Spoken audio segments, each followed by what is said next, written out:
सुनते हैं आज किसी की जिंदगी पर बीती एक सच्ची और नाकाबिले यकीन कहानी, उसी शख्स की जुबानी। ये एक ऐसी कहानी है जिसको शायद इंसानी अकल कबूल ना करे, मगर मैं खुद इस कहानी का एक किरदार हूँ, पूरी कहानी का शाहिद हूँ। इसीलिए वसूख से कह रहा हूँ कि इसमें रत्ती भर भी मुबालगा नहीं, जो कुछ देखा है वही सुना रहा हूँ। ये कहानी मेरे एक दोस्त सलमान की है। मेरे उस दोस्त की आवाज़ भी बहुत अच्छी थी। हमारे मोहल्ले में एक बहुत बड़ा मैदान था। उस मैदान के दरमियान सीमेंट की एक पिच बनाई गई थी। मोहल्ले के क्रिकेट खेलने वाले लड़के उसी पिच पर क्रिकेट खेला करते थे। मैं और सलमान रात को आम तौर पर वहीं जाकर बैठ जाया करते थे। सलमान फिल्मी गाने सुनाया करता था। ठंडी हवाएं चलती रहती और हम पर एक बेखुदी सी तारी हो जाती। मैंने एक बात नोट की थी कि रात के वक्त जब हम वहां जाकर बैठते हैं और सलमान गाना सुनाता है तो उसके चेहरे पर एक खास किस्म की चमक दिखाई देती है। बहुत ही खूबसूरत उसका चेहरा हो जाता है। खूबसूरत तो वो वैसे भी था, लेकिन उस वक्त वो और भी ज्यादा हसीन मालूम होता। सलमान अपने घर का एक ही बेटा था, जबकि उसकी दो बहनें भी थीं। सलमान बहुत खूबसूरत लड़का था। उसमें तो और ही तरह की कशिश थी जो शायद लाखों में किसी एक को नसीब होती होगी। उसके घर या खुद उसके मौशी हालात चाहे जैसे भी हों, मैंने उसको हमेशा खुश ही देखा था। ऐसा इत्मीनान भी बहुत कम लोगों के चेहरों पर होता होगा। ये कहा जाए कि वो हर लिहाज से ऐसा नौजवान था जिस पर कोई तवज्जो दिए बगैर नहीं रह सकता था। मुझे मालूम है कि मोहल्ले की कई लड़कियां उस पर दिलो जान से आशिक थीं, लेकिन वो उनके चक्रों में नहीं पड़ता था। कहा करता था, भाईजान, मुझे इन लड़कियों से कोई दिलचस्पी नहीं है, ये ख्वामख्वाह अपना वक्त बर्बाद करती रहती हैं। लेकिन यार, फिर भी तुम्हें भी तो कभी ना कभी किसी से मोहब्बत हो ही जाएगी। हो सकता है, लेकिन भाईजान अगर कोई ऐसी बात हुई ना तो सबसे पहले मैं आप ही को बताऊंगा। कुछ दिन गुजरे ही थे कि उसने एक अजीब इंकिशाफ किया। भाईजान, एक लड़की से मुझे इश्क हो गया है। क्या? मुबारक हो। कौन है वो? क्या नाम है उसका? कहाँ रहती है वो? भाईजान, मैं तो ये सब नहीं जानता। क्या मतलब? क्या तुम उसे जानते ही नहीं हो? नहीं, ये सब मालूम करने की हिम्मत ही नहीं हुई, क्योंकि वो बहुत खूबसूरत है, बहुत दिलकश है। मैं तो बस उसके शहर में गुम ही हो जाता हूँ। अल्लाह के बंदे, ये तो मालूम होगा ना कि वो रहती कहाँ है और तुम्हारी उससे मुलाकात कहाँ हुई। मैं ये तो नहीं बता सकता कि वो रहती कहाँ है, लेकिन ये जरूर बता सकता हूँ कि मैं उससे मिला कहाँ पे हूँ। क्या आप यकीन करोगे भाई कि मैं 3 रातें उसके साथ बैठकर गुजार चुका हूँ। मैंने उसकी तरफ देखा जैसे उसका जहनी तवाज़ुन खराब हो चुका हो। वो मेरे देखने के अंदाज से समझ गया और मुझे कहने लगा, नहीं भाईजान, ऐसी कोई बात नहीं है, मैं पागल नहीं हुआ हूँ। अच्छा, तो फिर जो तुम बोल रहे हो वो क्या है? अब मैं बताता हूँ कि वो क्या है। एक हफ्ता पहले इसी तरह मैं रात को घर वापस जा रहा था कि किसी ने मुझे आवाज देकर रोका। वो मुझे मेरे नाम से बुला रहा था। मैं रुक गया। पीछे मुड़ के देखा तो एक लंबा चौड़ा इंसान था, जिसने अदब से सलाम करते हुए कहा, सलमान साहब, आपको बीबी बुला रही है। कौन बीबी? वो सामने गाड़ी में है। मैंने पहले उस गाड़ी पर ध्यान नहीं दिया था। वो छोटी सी गाड़ी थी, रात के वक्त भी उस पर पर्दे खिंचे हुए थे, इसलिए अंदर बैठने वाले की शक्ल दिखाई नहीं दे रही थी। देखो, शायद तुम्हें कोई गलत फहमी हो, शायद तुम्हें किसी और को बुलाना होगा। नहीं, मैं आप ही को बुला रहा हूँ और बीबी जी ने आप ही को बुलाया है। आइए आप मेरे साथ। मैं उसके साथ उस बंद गाड़ी तक आया। उसी वक्त गाड़ी का पिछला दरवाजा खुला और एक इंतहाई खूबसूरत और दिलकश आवाज आई, घबराए नहीं, बैठ जाएं। सच तो ये है भाईजान कि उस आवाज ने मुझे मदहोश कर दिया था। मैं उसके साथ बैठ गया। वो शख्स अगली सीट पर बैठ गया था। भाई साहब, मैं नहीं बता सकता उस वक्त मेरी क्या हालत हो रही थी। कार में बिल्कुल अंधेरा था, इसलिए उसकी सूरत मुझे दिखाई नहीं दे रही थी, लेकिन उसके जिस्म और उसके लिबास से उठने वाली खुशबू ने मुझे पागल करके रख दिया था। एक ऐसी बेखुदी की कैफियत थी कि मैं उसका इजहार भी नहीं कर सकता। मैं सलमान के बारे में जानता था कि वो एक सीधा साधा नौजवान है और झूठ नहीं बोला करता, या कम से कम ऐसी दास्तान घड़ने की सलाहियत उसमें नहीं थी। वो बेखुदी के आलम में बोले जा रहा था। भाई साहब, मैं नहीं जानता कि कार किन किन रास्तों से जा रही है। इतना होश ही नहीं था मुझे। मेरे जहन पर तो बेपनाह मदहोशी तारी थी। ऐसा सरूर मिल रहा था कि बस कुछ ना पूछे। जबकि मैं उस लड़की की सूरत भी नहीं देख पाया था। उसने तुमसे कोई बात तो की होगी ना? नहीं, वो तो रास्ते भर बिल्कुल खामोश रही, कोई बात नहीं हुई। और मुझे भी इतना होश कहाँ था कि मैं उस पर ध्यान देता कि वो मुझसे बातें करती है या नहीं। बहुत हैरत अंगेज कहानी है भाई तुम्हारी तो। हैरत तो अब शुरू होगी भाई साहब। वो मुझे अपने साथ एक बड़े से मकान में ले आई। मैं नहीं जानता कि वो मकान कहाँ है, उसको बाहर से भी देखने का मौका नहीं मिला था। गाड़ी गेट के अंदर ही पार्क हुई थी। फिर मुझसे कहा गया कि मैं उतर जाऊं। मैं उतर गया। मेरे साथ बैठने वाली भी उतर गई और उस वक्त भी मैं उसे देख नहीं सका था, क्योंकि उसने खुद को एक शॉल में इस तरह लपेट रखा था कि उसका चेहरा भी छुप गया था। मुझे एक बड़े कमरे में पहुंचा दिया गया। भाईजान, मैं क्या बताऊं उस कमरे की सजावट कैसी थी और उसका माहौल कैसा था। आपने अलिफ लैला वाली हॉलीवुड की फिल्में तो देखी होंगी ना, सब कुछ वैसा ही था। मैं तो ये सब देखकर दंग हुआ जा रहा था। उस लड़की का क्या हुआ फिर? वो भी मेरे साथ ही उस कमरे में आई थी और भाई साहब, उसने जब अपनी शॉल उतारी तो ऐसा लगा जैसे उस कमरे में बिजलियां कूद गई हों। ऐसा बेमिसाल हुस्न जो मेरे तस्वुर में भी नहीं होगा। मेरे होश तो पहले ही उड़े हुए थे। उसको देखकर तो मैं किसी और काम का नहीं रहा। यार, तुम तो बिल्कुल अलिफ लैला जैसी ही कोई कहानी सुना रहे हो। सच भी बोल रहे हो या नहीं? भाई साहब, आप अच्छी तरह जानते हैं कि मैं झूठ नहीं बोलता और ना ही मुझे इस किस्म की कहानियां गढ़ने का कोई शौक है। मेरे साथ जो गुजरी है मैं आपको वही बता रहा हूँ। अच्छा चलो फिर बताओ, फिर क्या हुआ? होना क्या है, मुझको इतना होश ही नहीं था कि मैं उस लड़की से उसका नाम पूछता। बस एक अनजानी सी सरखुशी का आलम था और ये कैफियत उस वक्त दुगनी हो गई जब उसने मेरा हाथ थाम लिया।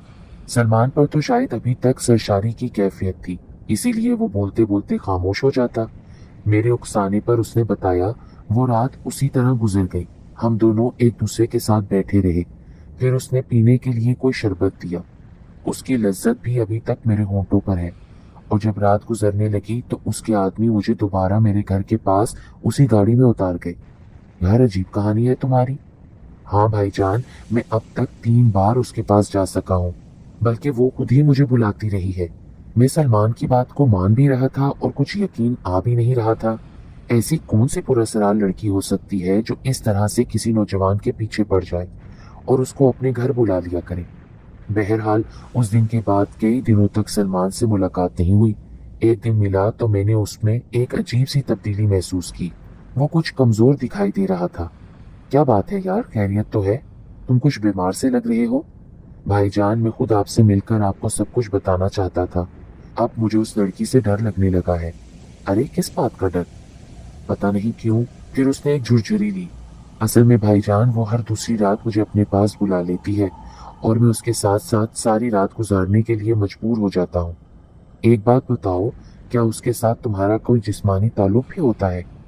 जी हाँ, यही तो बात है। इसीलिए तो मुझे खौफ महसूस होता है कि मैं ये कैसा गुनाह करने लगा हूँ। लेकिन क्या करूँ, उसके सामने जाते ही मैं मजबूर हो जाता हूँ। मैं अपने बस में नहीं रहता। तो तुम उसके पास जाते ही क्यों हो? ये भी एक मजबूरी है ना। जब वो लोग मुझे बुलाने आते हैं ना, तो मैं ना चाहते हुए भी उनके साथ चल पड़ता हूँ, जैसे कोई ताकत मुझे अपनी तरफ खींच रही हो। अब तो मुझे लेने के लिए वो लड़की नहीं आती, बस सिर्फ वो दोनों ही आते हैं। कौन दोनों? वही, एक उसका मुलाजिम और दूसरा उसका ड्राइवर। वो मुलाजिम आते ही मुझसे कहता है चलें, और मैं उसके साथ चल पड़ता हूँ। हैरत की बात यह भी है कि मैं चाहे जहां भी रहूं और लाख कोशिश करूं, उस वक्त मैं वहीं पहुंच जाता हूं जो वक्त उस गाड़ी के आने का है, यानी रात 11:30 बजे। हैरत की बात है। अब फिर तुम कब जाओगे? आज रात। प्लीज भाईजान, मुझे उस लड़की से बचाएं। आप मेरी हालत देख रहे हैं ना, मैं रोज बरोज कमजोर होता जा रहा हूँ। ऐसा लगता है ऐसा लगता है जैसे उस लड़की की कुर्बत मुझे कमजोर कर रही है। वो तो ठीक है सलमान, तुम मुझे बताओ मैं तुम्हारे लिए क्या करूं? आप मेरे साथ रहें। उस आदमी को समझाएं कि वो मुझे मेरे हाल पर छोड़ दे। बल्कि ये भी हो सकता है कि आप मेरे साथ चलकर उस लड़की से बात कर लें। अच्छा, अगर मैं ऐसा कर भी लूं तो क्या वो लड़की मुझे बर्दाश्त कर लेगी? क्यों नहीं करेगी? मैं उससे कहूंगा कि आप मेरे भाई हैं और मेरी हालत देखकर उससे बात करने आए हैं। तो क्या वो दोनों आदमी मुझे अपने साथ ले जाने के लिए तैयार हो जाएंगे? क्यों नहीं भाईजान, मैं उनसे कहूंगा कि उनकी मालिका ने आज मेरे साथ मेरे भाई को भी बुलाया था, इसलिए आप मेरे साथ चल रहे हैं। ठीक है दोस्त। मैंने उसके शाने पर हाथ रख दिया। अगर मैं तुम्हारी कुछ मदद कर सकूं तो मुझे खुशी ही होगी। आप रात 11:30 बजे मैदान वाले बरगद के दरख्त के पास पहुंच जाए, वो गाड़ी वहीं पर आती है। मैं घर से खाना खाकर 11:30 बजे बरगद के दरख्त के पास पहुंच गया। सलमान वहां पहले से मौजूद था। मुझे देखकर वो खुश हो गया। भाईजान, आप आ गए तो मेरी परेशानी कम हो गई है। बोले, भाई साहब, वो गाड़ी आ गई है। मैंने हैरान होकर चारों तरफ देखा, कहीं भी तो कोई गाड़ी नहीं थी। उस रात चांद भी पूरी तरह रोशन था, दूर दूर तक सब कुछ दिखाई दे रहा था, सवाए उस गाड़ी के जो उसकी नजर का धोखा भी हो सकता था। सलमान, मुझे तो कोई गाड़ी नहीं दिखाई दे रही। भाई साहब, वो देखे ना। अब उसकी आवाज वाजे तौर पर कांप रही थी। वो देखे भाई, वो आदमी भी देखे मेरी तरफ आ रहा है। और वाकई सलमान के ये कहने के बाद वो आदमी इस तरह सामने आ गया जैसे हवा में अचानक नमूदार हो गया हो। सलमान के बयान के मुताबिक वो वाकई एक लंबा चौड़ा इंसान था। उसको इस तरह नमूदार होते देखकर खुद मेरी हालत खराब हो गई थी। उस आदमी ने मेरी तरफ कोई तवज्जो नहीं दी। उसने सलमान से कहा, आए चलते हैं, और सलमान उसके साथ चल पड़ा। सिर्फ चंद कदम, मेरे अंदाजे के मुताबिक ज्यादा से ज्यादा 25-30 कदम का फासला रहा होगा, और वो दोनों मेरे देखते देखते फिजा में तहलील हो गए। जी हाँ, बिल्कुल गायब हो गए। उस वक्त मेरी कैफियत अजीब हो गई थी, जैसे मुझे सकता हो गया हो। बेपनाह खौफ ने मेरे असाब को अपनी गिरफ्त में ले लिया। खुद अंदाजा कर लें, एक तो वीरान मैदान, दूर दूर तक फैली हुई पुरस्कार चांदनी, सलमान का किसी लड़की से मिलने के लिए जाना, एक आदमी का अचानक नमूदार होना, सलमान का इसरार के सामने गाड़ी खड़ी हुई है जबकि वहां कोई गाड़ी नहीं थी, और फिर सलमान का अचानक उस आदमी के साथ गायब हो जाना। आखिर ये सब क्या था? मैं न जाने कब तक खड़ा रहा था। फिर जब मेरे होश बहाल हुए तो मैंने अपने घर की तरफ दौड़ लगा दी। मैंने अपने घर वालों को इस बारे में कुछ नहीं बताया। कौन मेरा यकीन करता? लोग न जाने क्या क्या तबसरे करते, इसीलिए मैं खामोश रहा। वैसे मैंने अपने तौर पर यह समझ लिया था कि अब सलमान से मिलना नामुमकिन है। नादीदा ताकतें, मुझे लगता है, शायद उसको अपने साथ ले गई हैं। लेकिन दूसरी सुबह वो मेरे घर के दरवाजे पर खड़ा था और पहले से कहीं ज्यादा कमजोर दिखाई दे रहा था। मैं उसे देखकर हैरान होकर उससे लिपट गया। सलमान, क्या हुआ था तुम्हारे साथ? कौन ले गया था तुम्हें? तुम गायब कैसे हो गए थे? वापस कैसे आ गए हो? मैंने एक ही सांस में कई सवालात कर डाले थे। भाई साहब, पहले ये बताएं, आपने अभी किसी को बताया तो नहीं कि मेरे साथ क्या हुआ? नहीं, मैंने किसी को नहीं बताया। आए किसी होटल में चलकर बैठते हैं, यहाँ बात नहीं हो सकेगी। करीब ही एक होटल था जहाँ हम रोजाना शाम के वक्त बैठा करते थे। सुबह को वो होटल आमतौर पर खाली ही रहता था। हम दोनों एक कोने में जाकर बैठ गए। मैं उसकी दास्तान सुनने के लिए बेचैन हो रहा था। भाईजान, मेरी जिंदगी खतरे में है। मैं किसी भी वक्त मार दिया जाऊंगा। ये क्या कह रहे हो? हाँ भाई साहब, वो लड़की कल बहुत नाराज हो रही थी। वो कह रही थी कि मैंने किसी और को क्यों बताया। मैंने उससे कहा कि वो मेरे दोस्त भी हैं और भाई भी हैं, इसलिए मैंने परेशान होकर उनसे जिक्र कर दिया था। लेकिन तुम्हारा इस तरह अचानक गायब हो जाना, जबकि वहां कोई गाड़ी भी नहीं थी, पता नहीं क्या चक्कर है भाई। आप यकीन करें कि मैं उस गाड़ी को ना सिर्फ देखता हूँ बल्कि उसमें बैठकर भी जाता हूँ। आपने तो खुद ही देखा होगा ना? नहीं, मैंने तो सिर्फ इतना देखा कि तुम उस आदमी के साथ बरगद के दरख्त से आगे गए और फिर अचानक तुम दोनों गायब हो गए। तुम्हारा कोई पता नहीं चला। फिर ये मेरा दिल ही जानता है कि मैं किस तरह घर वापस आया हूँ। हैरत की बात है भाई, लगता है मैं किसी और ही मखलूक के चक्कर में फंस गया हूँ। अरे पागल, ये एहसास तुम्हें अब हो रहा है? मैं तो उसी वक्त समझ गया था जब तुमने अपनी कहानी शुरू की थी। भाई साहब, अब क्या होगा? उसने मेरा हाथ पकड़ लिया। मुझे बचाएं, मैं अब इस लड़की के पास नहीं जाना चाहता। यही हो सकता है कि अब हम किसी आमिल से मिलें। क्या आपकी नज़र में कोई ऐसा आमिल है? हाँ, मौलाना अमीन हुसैन साहब। वो कोई जाली पीर फकीर नहीं है, बल्कि एक बहुत बड़े स्कॉलर हैं। तो फिर अल्लाह के लिए ले चले मुझे उनके पास। मौलाना हुसैन मेरे वालिद साहब के दोस्तों में से थे और मुझे भी अपनी औलाद ही समझते थे। मैं उसी शाम सलमान को लेकर उनके पास पहुंच गया। हुसैन साहब ये सारी तफसील सुनकर बहुत मुस्तरब हो गए। वो बहुत देर तक मुराकबे की कैफियत में रहे, फिर सर उठाकर हमारी तरफ देखा और बोलना शुरू किया। इस नौजवान पर एक जिन्नी का साया है। वो इस नौजवान को अपने चुंगल में फांस चुकी है। जिस तरह ये सुना होगा ना कि जिन औरतों पर आशिक हो जाते हैं, इसी तरह जिन औरतें भी मर्दों पर आशिक हो सकती हैं। पर सुना है ये मखलूक आग से बनी है, तो फिर ये इंसानी शक्ल में कैसे आ सकती है? आ जाती हैं, ये मखलूक किसी भी सूरत में सामने आ सकती है।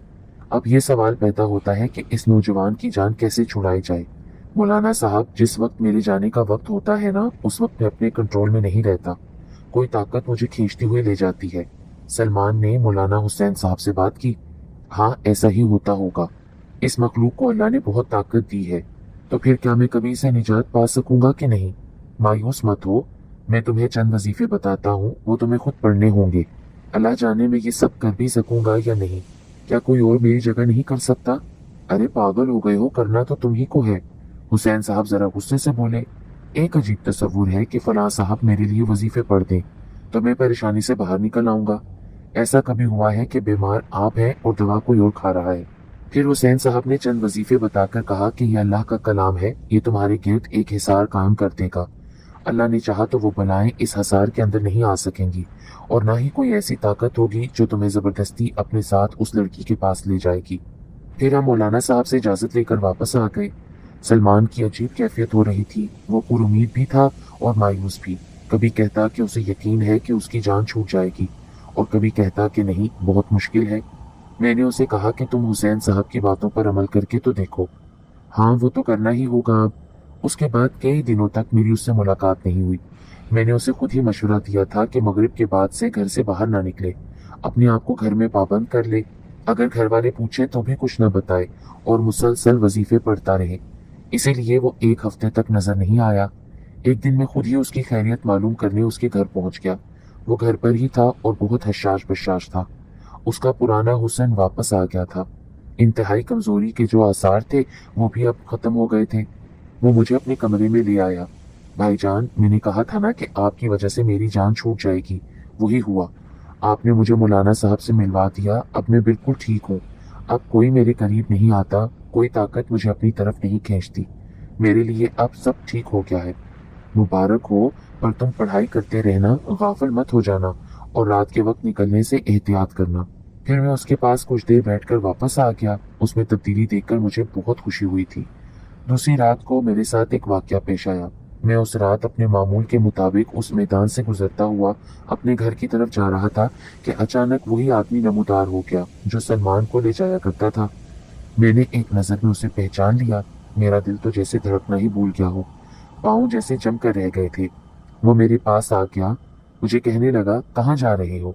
मेरे साथ चलो, हमारी मालका ने तुम्हें बुलाया है। मैं उससे ये भी नहीं कह पाया कि मैं उसके साथ क्यों जाऊं। एक ताकत थी जिसने मुझे बेबस करके रख दिया था। उसने एक तरफ इशारा करते हुए कहा, तुम्हारे लिए गाड़ी खड़ी है। अब वो गाड़ी मुझे भी दिखाई दे रही थी। सलमान ने जैसे बताया था वैसी ही गाड़ी थी, पुराने तर्ज की। उसकी खिड़कियां पर्दों से बंद कर दी गई थी, इसीलिए मुझे कुछ भी नजर नहीं आ रहा था। लेकिन उसके अंदर कोई लड़की मौजूद नहीं थी। मैं उनके साथ हो लिया। गाड़ी में बैठकर कमोबेश मेरी भी वही कैफियत हो रही थी जो सलमान की होगी। मुझसे कुछ बोला नहीं जा रहा था। एक मदहोशी की सी कैफियत थी। हालांकि सलमान के पास तो वो लड़की बैठी हुई थी, जबकि मेरे पास कोई नहीं था। उसके बावजूद मैं सख्ते किसी कैफियत में था। कुछ सफर के बाद गाड़ी किसी बड़े मकान के गेट के अंदर दाखिल हो गई। बिल्कुल वही माहौल था जो सलमान ने बताया। मुझे एक बड़े कमरे में पहुंचा दिया गया। कुछ देर बाद एक लड़की कमरे में दाखिल हुई, और वो ऐसी ही थी जिसको देखकर सांस लेना मैं भूल गया। मैंने ऐसा हुस्न पहले कभी नहीं देखा था। बैठ जाओ, घबराओ नहीं, तुम बिल्कुल आजाद हो। तुमको अभी वापस भेज दिया जाएगा। उसके साथ ही मुझे ऐसा लगा जैसे मैं किसी बंधन से आजाद हो गया हूँ। यानी मेरा जहन पूरी तरह आजाद हो गया था। उस लड़की के हुस्न का सहर तो मुझ पर कायम था, लेकिन जहनी कैफियत वो नहीं थी जो कुछ देर पहले थी। मैंने महसूस किया कि मैं बोलने के काबिल हूँ और सोच भी सकता हूँ। मैंने तुम्हारा क्या बिगाड़ा था? उस लड़की ने मुझसे पूछा। नहीं तो, आपने तो कुछ नहीं किया। तो फिर तुमने मेरे महबूब को मुझसे क्यों अलग करवा दिया? मैंने उससे मोहब्बत की थी। मेरी जात से उसे कोई नुकसान नहीं पहुंच रहा था। मैं सिर्फ उसे बुलाकर उससे बातें करती थी, कुर्बत हासिल करती थी। और तुम्हें ये गवारा नहीं हुआ? तुमने उसको हसार में रख लिया। लेकिन कब तक? एक ना एक दिन तो वो अपने हसार से बाहर आएगा ना। जो तुम समझ रहे हो ना, मैं वही हूँ। मैं इंसान नहीं हूँ। इसके अलावा तुम मुझे कुछ भी समझ सकते हो। न जाने मुझ में इतनी हिम्मत कहाँ से आ गई। इसीलिए मैंने पूछा, अगर आप इंसान नहीं हैं तो फिर आप सलमान से कैसे मोहब्बत कर सकती हैं? मोहब्बत के लिए तो दोनों का एक जिन्स होना जरूरी है। आप दोनों की मोहब्बत तो गैर फितरी है। बेवकूफ़ हो तुम क्या? کیا تم انسان کسی جانور سے محبت نہیں کرتے؟ کیا کتے بلیاں تم لوگوں کی محبت میں گرفتار نہیں ہو جاتے؟ وہ بیمار پڑ جائیں تو اس کے لیے تم لوگ بے چین ہو جاتے ہو، وہ مر جائیں تو ان کی لاش پر آنسو بہاتے ہو۔ اور جانور بھی تو انسان سے کتنی محبت کرتا ہے نا، اس کا وفادار ہوتا ہے، اس کے لیے جان بھی دے سکتا ہے۔ تو کیا یہ محبت غیر فطری نہیں ہے؟ مجھے بھی سلمان سے محبت ہو گئی تھی، میں صرف اسے دیکھنا، اس سے باتیں کرنا اور قربت چاہتی تھی، لیکن تم نے ہمیں ایک دوسرے سے الگ کروا دیا۔ میں نہیں جانتا تھا کہ آپ اس سے اتنی محبت کرتی ہیں، بہت زیادہ، بہت ہی زیادہ۔ میں نے پہلی بار رات کے وقت اس کو میدان میں دیکھا تھا۔ میں تو سلمان، اس کے حسن اور اس کی آواز کی عاشق ہو گئی ہوں۔ اس دن سے ہی میں اس پر اپنا دل ہار بیٹھی تھی۔ میں اسے کبھی نہیں چھوڑوں گی، وہ صرف میرا ہے اور میرا ہی رہے گا۔ وہ کھلونا ہے میرا، اور میں اپنے کھلونے کو پھر حاصل کر لوں گی۔ اس سے کہو کہ وہ حصار باندھنا ختم کر دے اور میرے پاس آتا رہے، اور اگر اس نے ایسا نہیں کیا نا تو میں کسی نہ کسی طرح اسے بلا ہی لوں گی، پھر اس کی کبھی واپسی نہیں ہوگی۔ سمجھ گئے نا؟ میں آپ کا پیغام اس تک پہنچا دوں گا۔ اب تم جاؤ۔ تم کیا سمجھتے ہو کہ تم نے اس کے لیے جو کچھ کیا وہ میری نگاہوں سے چھپا ہوا ہے؟ میں اس وقت بھی وہی تھی جب تم اس کو اپنے ساتھ ایک عالم کے پاس لے کر گئے تھے۔ میں چاہتی تو سب کو نقصان پہنچا دیتی، لیکن میں نے چھوڑ دیا۔ اب جاؤ۔ وہی آدمی کمرے میں داخل ہوا، مجھے اپنے ساتھ باہر لے آیا۔ واپسی کا سفر بھی اسی گاڑی میں ہوا۔ میں جب اپنے گھر واپس آیا تو اس وقت صرف 11 بجے تھے، یعنی یہ ساری کہانی صرف 10-15 منٹ کی تھی۔ میں بے انتہا خوفزدہ ہو گیا تھا۔ اس لڑکی کا حسین ترین چہرہ اب بھی میری نگاہوں کے سامنے تھا۔ دوسری صبح میں سلمان کے پاس پہنچ گیا۔ میں نے جب اسے یہ کہانی سنائی تو وہ بہت دیر تک خوفزدہ رہا۔ حیرت کے مارے تو اس سے کچھ بولا بھی نہیں جا رہا تھا۔ بھائی جان، میری وجہ سے آپ بھی اس چکر میں پھنس گئے، نہ جانے وہ آپ کے ساتھ کیا سلوک کریں۔ تم بس اپنے آپ کو مضبوط رکھو، وظیفہ پڑھتے رہو، آنے جانے میں احتیاط کرو، ورنہ ایک بار پھر تم اس کے چنگل میں پھنس جاؤ گے۔ اور آپ کا کیا ہوگا بھائی؟ وہ تو پھر آپ کو اپنا دشمن سمجھ لے گی۔ تم میری فکر مت کرو، میں مولانا حسین صاحب کے پاس جا رہا ہوں، وہ مجھے اس سے بچانے کا کوئی راستہ بتا دیں گے۔ میں جب مولانا حسین صاحب کے گھر پہنچا تو پتہ چلا کہ وہ تو عمرے پر تشریف لے گئے ہیں۔ اس خبر نے تو مجھے بہت پریشان کر دیا۔ میں ان کے علاوہ کسی اور کو نہیں جانتا تھا جو اس وقت اس صورتحال سے نکلنے میں میری مدد کرتا۔ بہرحال اپنے طور پر جو کچھ مجھے زبانی یاد تھا میں پڑھتا رہا۔ ایک بات طے تھی کہ اگر وہ لڑکی انسان بھی ہوتی تو اس کو حاصل کرنے کے لیے سر در کی بازی لگائی جا سکتی تھی۔ عجیب حسن تھا اس کا، بلا کی کشش تھی اس میں، ایک لمحے کے لیے بھی اس پر سے نگاہیں نہیں اٹھتی تھیں۔ اس نے تو سلمان سے محبت کی تھی، اور ایک بات تو اس کی ٹھیک تھی کہ محبت تو کسی سے بھی ہو سکتی ہے۔ ایک دن جب میں سلمان سے ملنے اس کے گھر گیا تو وہ بہت اداس ہو رہا تھا۔ اس نے مجھ سے کہا کہ بھائی جان، میں نے ایک بات سوچ لی ہے۔ پر وہ کیا؟ السلام علیکم، welcome to my channel Urdu centres voice. تمام ویڈیو اپڈیٹس کے لیے اردو سینٹرز وائس کو سبسکرائب کر کے بیل نوٹیفیکیشن کو آن کر دیں۔ تو آئیے سنتے ہیں آج کسی کی زندگی پر بیتی ایک سچی اور ناقابل یقین کہانی، اسی شخص کی زبانی۔ یہ ایک ایسی کہانی ہے جس کو شاید انسانی عقل قبول نہ کرے، مگر میں خود اس کہانی کا ایک کردار ہوں، پوری کہانی کا شاہد ہوں۔ اسی لیے وثوق سے کہہ رہا ہوں کہ اس میں رتی بھر بھی مبالغہ نہیں، جو کچھ دیکھا ہے وہی سنا رہا ہوں۔ یہ کہانی میرے ایک دوست سلمان کی ہے۔ میرے اس دوست کی آواز بھی بہت اچھی تھی۔ ہمارے محلے میں ایک بہت بڑا میدان تھا، اس میدان کے درمیان سیمنٹ کی ایک پچ بنائی گئی تھی۔ محلے کے کرکٹ کھیلنے والے لڑکے اسی پچ پر کرکٹ کھیلا کرتے تھے۔ میں اور سلمان رات کو عام طور پر وہیں جا کر بیٹھ جایا کرتے تھے۔ سلمان فلمی گانے سنایا کرتا تھا، ٹھنڈی ہوا